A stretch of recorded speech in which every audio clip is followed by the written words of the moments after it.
Hi అండి, అందరికీ welcome to KS blogs. ఈరోజు సండే స్పెషల్ కొరమీను చేపల పులుసు, కొరమీను చేపల ఫ్రై చేస్తున్నాను. స్టవ్ ఆన్ చేసుకొని కడాయి పెట్టుకొని ఆయిల్ వేసుకొని ఉల్లిపాయలు వేసుకొని బ్రౌన్ కలర్ వచ్చేంత వరకు వేయించుకోవాలి. అల్లం వెల్లిపాయ పేస్టు, పసుపు, కొంచెం కొత్తిమీర వేసుకొని ఫ్రై అవ్వనివ్వాలి. బాగా ఫ్రై అయ్యాక మారినేట్ చేసుకున్న కొరమీను చేపల ముక్కలు వేసుకోవాలి. మారినేట్ చేసుకోవడానికి కొంచెం కారం, కొంచెం ఉప్పు, అల్లం వెల్లిపాయ పేస్టు, కొంచెం ఆయిల్, కొంచెం పసుపు వేసుకొని 1/2 అవర్ మారినేట్ చేసుకొని పక్కన పెట్టుకోవాలి. ఫ్రై అయిన ఉల్లిపాయల్లో చేప ముక్కలు వేసుకొని కాసేపు ఫ్రై అవ్వనివ్వాలి. తగినంత కారం, అందులో కొంచెం వేసుకున్నాను కాబట్టి ఇందులో కొంచెం వేసుకోవాలి. తగినంత ఉప్పు వేసుకొని చింతపండు పులుసు వేసుకోవాలి.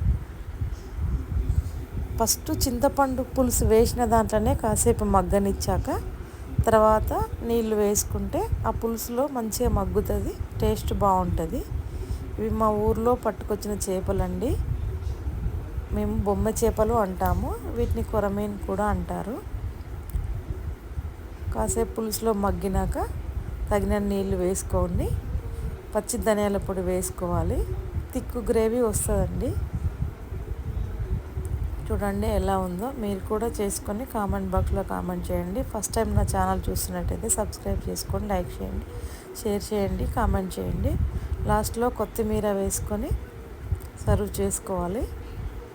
చూడండి ఎలా వచ్చిందో, తిక్కుగా వస్తుంది. ఇది తెల్లవారు తింటే చాలా టేస్టీగా ఉంటుంది.